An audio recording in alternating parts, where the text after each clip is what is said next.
আপনারা কি চায়নার নাম শুনেছেন? চায়নার নাম শোনেন না?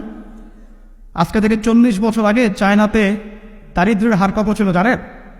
69%। কত পার্সেন্ট? প্রায় 69 থেকে 70% মানুষ দারিদ্র্য সীমার নিচে ছিল।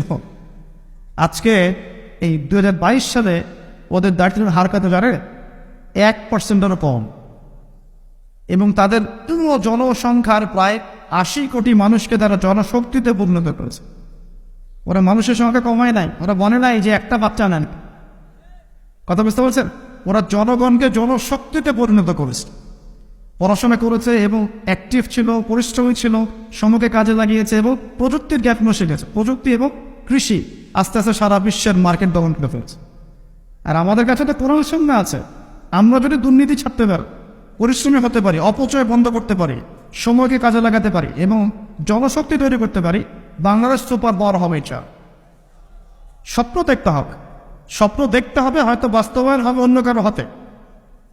ইমাম বুখারীর কথা জানেন না? ইমাম বুখারীর নাম শুনেছেন না? ইমাম বুখারীর ওস্তাদ একদিন ক্লাসে বলছিলেন, এমন কি কেউ আছে, আমার কাছে কি এমন কেউ আছে যে নবীর হাদিসগুলোর মধ্যে সহি জয়ীফগুলো যাচাই বাছাই করে আলাদা করতে পারে? এমন কি কেউ আছে? এই একটা কথা ইমাম বুখারী রাহিমাহুল্লাহর কলমের মধ্যে এমন দাগ কেটেছিল যে তিনি পরবর্তীতে ওই নিয়াত করেছেন যে আমি সেই ব্যক্তি হবো, চাই আমি নবীর সব সহি হাদিসগুলোকে আলাদা করব। দেখেন পরে ইমাম বুখারী রাহিমাহুল্লাহ তার যে কিতাব তিনি সংকলন করেছেন, এই কিতাবটা কি কিয়ামত পর্যন্ত অমর হয়ে আছে না? অতএব আমাকে করতে হবে জরুরি না। যদি এই থটসগুলো আপনাদের মধ্যে চলে যায়, পরবর্তীতে কেউ যদি এগুলো বাস্তবায়ন করে তাও চলবে ইনশাআল্লাহ। তার আল্লাহ আমাকে আপনাদের সবাইকে কথাগুলো বোঝার তৌফিক দান। আরেকটা খবর দেই, সেটা হলো এটা আমার স্ত্রী আমাকে বলতে বলেছে।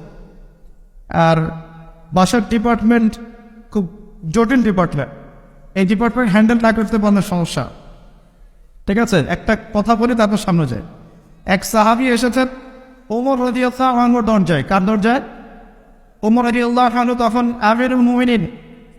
আমিরুল মুমিনিন তো বোঝেন, পুরো অর্ধবিশ্বের শাসক তিনি, এতটুকু রাষ্ট্রের না, অর্ধবিশ্বের শাসক। ওই সাহাবী এসে ঘরের কাছে দাঁড়িয়ে আছেন, একটা বিচার নিয়ে আসছেন। কি নিয়ে আসছেন? বিচার। দাঁড়িয়ে আছেন আছেন আছেন আর ভিতর থেকে কিছু শব্দ শোনা যাচ্ছে, কিছু উচ্চ শব্দ শোনা যাচ্ছে। তো অনেকক্ষণ পর আমিরুল মুমিনিন গেট খুলে বের হয়ে বলছেন, কি সমস্যা, কি জন্য আসছো, কি প্রয়োজন, কি হাজাত? তিনি বলছেন, ইয়া আমিরুল মুমিনিন, আসলে আমি যে অভিযোগ করতে আসছিলাম তা আমি দেখলাম যে আমার অবস্থা আপনার চেয়ে ভালো, এই জন্য আমার অভিযোগের দরকার নেই।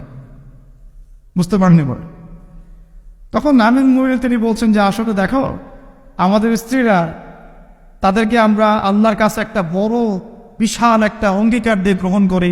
তারা আমাদের সন্তান ধারণ করে, আমাদের বাসা দেখাশোনা করে, খাবার দাবার তৈরি করে, কাপড় চোপড় দেয়, সে আমার অনেক কাজ করে। এই কারণে মাঝে মাঝে তারা যদি একটু রাগ টাগ ছাড়ে তখন একটু সবর করে শুনতে হয়। এটা কে বলছেন? আমিরুল মুমিনিন, যিনি এক হুকুম দিলে পারস্য দখল হয়ে যায়, একটা হুকুম দিলে রোমান সাম্রাজ্যের পতন ঘটে যায়। সেই আমিরুল মুমিনিন বাসায় এইরকম অবস্থা আছে। তো ওই জন্য বললাম যে বাসা ঠিক থাকলে আসলে সব ঠিক। তো বাসাকে ঠিক রাখার স্বার্থে যে দুটা দেখবে আবার, সে কারণে একটু বলতে হচ্ছে, রিকোয়েস্ট করেছে এটার যে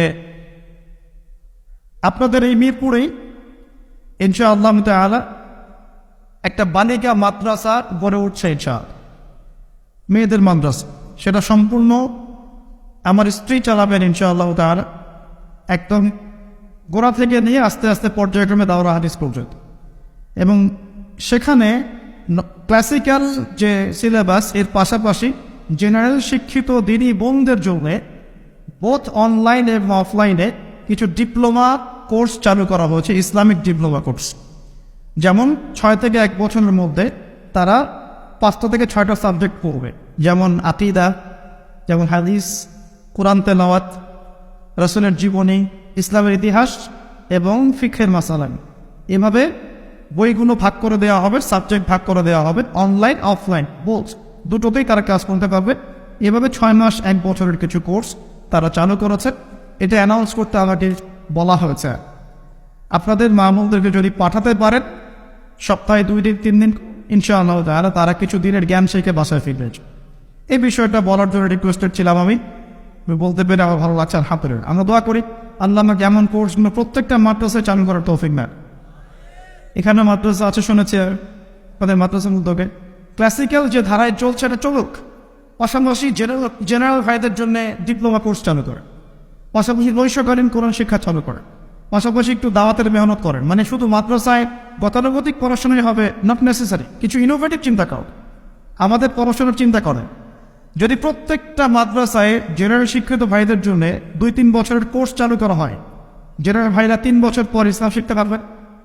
আমি বলছি না তারা মুফতি হয়ে যাবে, আমি বলছি না তারা একদম মুহাদ্দিস হয়ে যাবে, কমপক্ষে কোরআন তো তেলাওয়াত করা শিখবে, আরবি ভাষা তো শিখবে, কমপক্ষে আকীদার কিছু মৌলিক জ্ঞান তো শিখবে, নবীজির 40টা হাদিস তো কমপক্ষে শিখবে, ফিকহের কিছু জ্ঞান শিখবে, রাসূলের জীবনী শিখবে, ইসলামের ইতিহাস তো শিখতে পারবে।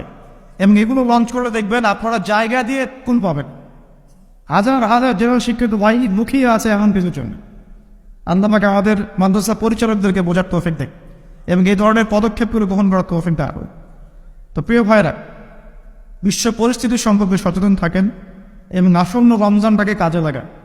কোরআন পড়িয়ে দেওয়ার ইস্যুটা হোক আমাদের কোরআন শিক্ষার প্রেরণা, কোরআন পড়িয়ে দেওয়ার ইস্যুটা হোক কোরআন শেখার প্রেরণা, যে আমি মুসলিম পরিবারে জন্ম নিয়েছি, আমি কেন কোরআন শিখব না। আসুন কোরআন শিখি, কোরআন বুঝি এবং কোরআন দিয়ে আমরা জীবন পড়ি। আল্লাহ পাক তৌফিক এনায়েত করুন।